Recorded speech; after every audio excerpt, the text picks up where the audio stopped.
Hello friend, मैं राहुल पाल एक बार फिर स्वागत करता हूं आप सभी का पाल स्टडी फाइंड में। तो फ्रेंड, मैं लेके आ चुका हूं आप सभी के लिए जीके और जीएस टेस्ट सीरीज का चौथा भाग। तो आप लोग तैयार हैं? एकदम आग लगा देना है, आज तो एकदम आग लगा देना है। तो आपको पता ही है कि करना क्या है। आपके पास 10 क्वेश्चन है और 10 हर एक क्वेश्चन के लिए आपके पास है 10 सेकेंड का टाइम। और 10 सेकेंड के अंदर ही आपको जाके कमेंट बॉक्स में बताना है कि कौन सा सही है। ठीक है। उससे पहले अगर आप हो चैनल पे नए तो कर लीजिए चैनल को सब्सक्राइब, शेयर और लाइक। फिर चलेंगे हम क्वेश्चन पे और एकदम मज़ा आ जाएगा आज तो फ्रेंड्स, आ गए हैं हम क्वेश्चन पे। तो पहला क्वेश्चन है, समताप मंडल की ओजोन गैस की परत की मोटाई किस इकाई में नापी जाती है? ठीक है। पहला जो है सी ए वर्ट्स, डाप्सन इकाई, मेल्सन इकाई या इसमें से कोई नहीं। ठीक है। तो आपके पास है 10 सेकेंड का टाइम और आपका स्टार्ट होता है टाइम अब।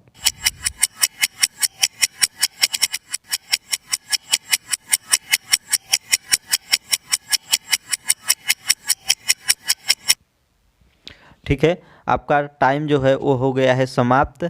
तो समताप मंडल की ओजोन गैस की परत की मोटाई किस इकाई से नापी जाती है? तो इसका जो सही आंसर है वो है डाप्सन इकाई। डाप्सन इकाई। तो ओजोन गैस की जो खोज थी वो 1913 में चार्ल्स फर्बे और हेनरी विष्णु ने की थी। तो ठीक है, विष्णु ने तो इसका जो अध्ययन किया था वो डाप्सन ने किया था। और इन्हीं डाप्सन के नाम पे इसकी जो मोटाई है वो नापी जाती है डाप्सन इकाई। ठीक है। फिर चलते हैं हम अपने दूसरे क्वेश्चन की तरफ। तो दूसरा क्वेश्चन है, विश्व में सबसे ज़्यादा पाई जाने वाली ग्रीन हाउस गैस है। विश्व में सबसे ज़्यादा पाई जाने वाली ग्रीन हाउस गैस है। ठीक है। पहला है कार्बन डाइऑक्साइड, सल्फर डाइऑक्साइड या फिर जलवाष्प या फिर ओजोन। ठीक है। तो आपका टाइम स्टार्ट होता है अब।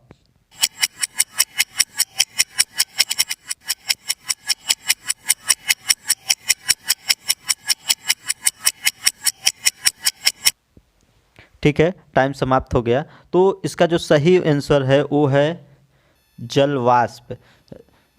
जलवाष्प। तो ग्रीन हाउस गैस कौन विश्व में सबसे ज़्यादा पाई जाने वाली ग्रीन हाउस गैस है? तो वो है जलवाष्प। तो ये आसमान में 36 से 66% बना ग्रीन हाउस गैस बनाती हैं तथा आकाश के बादलों में ये 66 से 86% ग्रीन हाउस गैस का निर्माण करती हैं। ठीक है। फिर चलते हैं हम अपने अगले क्वेश्चन की तरफ। तो हमारा अगला क्वेश्चन है, विंध्याचल और सतपुड़ा पहाड़ियों के बीच से होकर बहने वाली नदी है। विंध्याचल और सतपुड़ा पहाड़ियों के बीच से होकर बहने वाली नदी है। पहला है सिंधु नदी, दूसरा है कोसी, तीसरा है नर्मदा या फिर चौथा गोदावरी। ठीक है। तो आपका टाइम स्टार्ट होता है अब।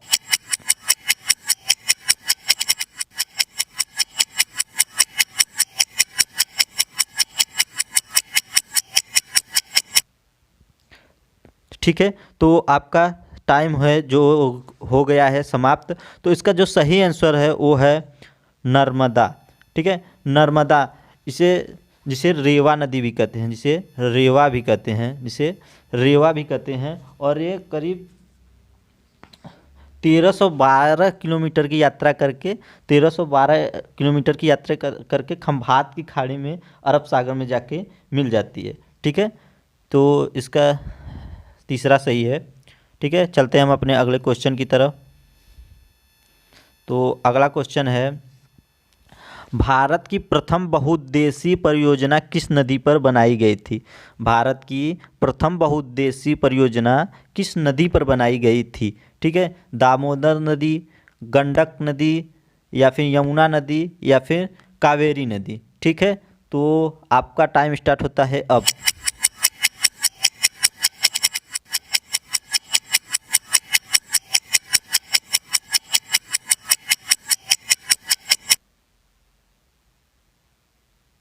ठीक है। तो इसका जो सही आंसर है वो है दामोदर नदी। यह है दामोदर नदी पर बनाई गई थी भारत की प्रथम बहुउद्देशीय परियोजना। तो ये बहुउद्देशीय जो परियोजना होती है, ये होती है पानी को, मतलब नदियों पे पानी को इकट्ठा करके इसको कृषि कार्य के लिए तथा विद्युत बनाने के लिए उपयोग की जाती है। ठीक है, फिर चलते हैं हम अपने अगले क्वेश्चन की तरफ। तो उससे पहले तो आप सब्सक्राइब कर लीजिए और शेयर भी कर दीजिए। ठीक है, फिर चलेंगे हम अपने अगले क्वेश्चन पे। तो अगला क्वेश्चन है, अशोक के शिलालेखों की लिपि क्या है? अशोक के शिलालेखों की लिपि क्या है? गुरुमुखी, ब्राही, देवनागरी या फिर हैरोग्लाइफिक्स? हैरोग्लाइफिक्स, ग्लाइफिक्स। ठीक है, तो इसका सही बताना है आपको। आपका टाइम शुरू होता है अब।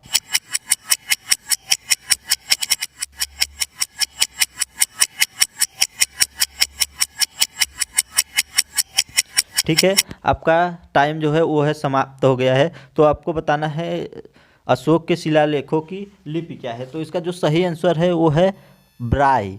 तो अशोक के शिलालेखों का लिपि क्या है? वो है ब्राही, ब्राही। ठीक है, चलते हैं हम अगले क्वेश्चन पे।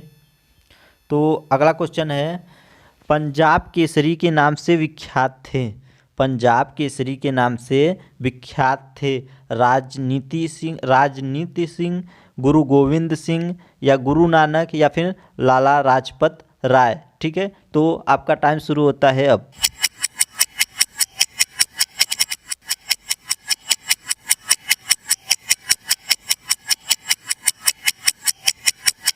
ठीक है, तो आपका जो हो गया है टाइम समाप्त। तो इसका सही आंसर जो है वो है लाला लाजपत राय। लाला लाजपत राय को पंजाब केसरी के नाम से विख्यात थे। ठीक है, तो चलते हैं हम अपने अगले क्वेश्चन के तरफ।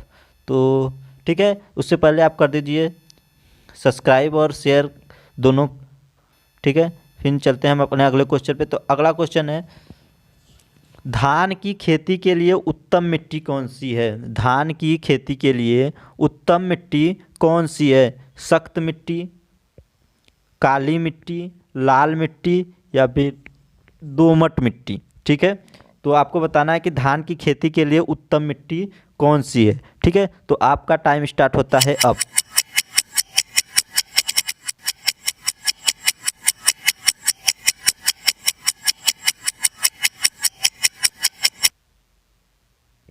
ठीक है, तो टाइम हो गया है आपका समाप्त। तो इसका जो सही आंसर है दोमट मिट्टी। दोमट मिट्टी। तो धान तो किसी भी मिट्टी में उगाई जाती है, लेकिन दोमट मिट्टी जो होती है वो सबसे अच्छी मिट्टी होती है। तो इसमें जो है 40% जो मात्रा होती है वो बालू की होती है, वो बालू की होती है। ठीक है, तो चलते हैं हम अपने अगले क्वेश्चन की तरफ। तो अगला क्वेश्चन है, किसान दिवस किस दिन मनाया जाता है? किसान दिवस किस दिन मनाया जाता है? 23 दिसंबर को, 28 फरवरी को, 14 मार्च को या फिर 5 अगस्त को? ठीक है, तो आपका समय स्टार्ट होता है अब।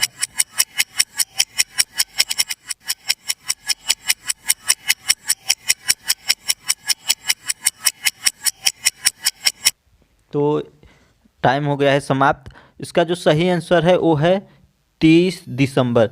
23 दिसंबर को मनाया जाता है किसान दिवस। ठीक है, ये बहुत ही इम्पोर्टेंट है क्योंकि अभी आपको पता ही है कि किसान आंदोलन पे हैं। तो ठीक है, चलते हैं हम अपने अगले क्वेश्चन की तरफ।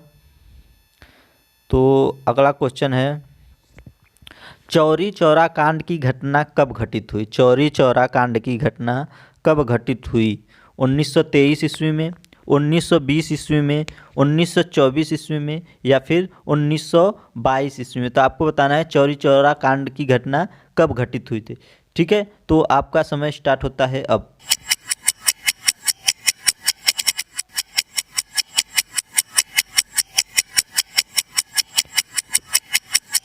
ठीक है, तो आपका टाइम जो है वो है समाप्त हो गया है। तो इसका जो सही आंसर है वो है 1922। 1922 ईस्वी में। तो इसी घटना के बाद, चौरी चौरा कांड की घटना के बाद गांधी जी ने असहयोग आंदोलन वापस ले लिया था। ठीक है, फिर चलते हैं हम अपने अगले क्वेश्चन की तरफ।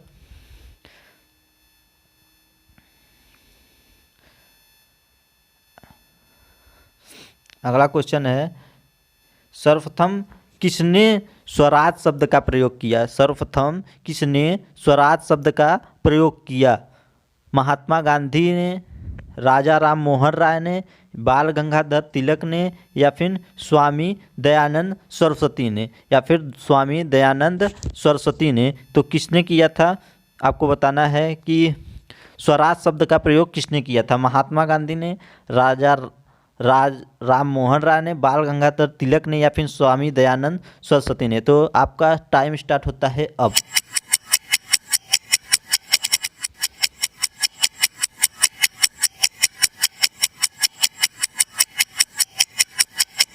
ठीक है, तो आपका टाइम जो है वो हो गया है समाप्त।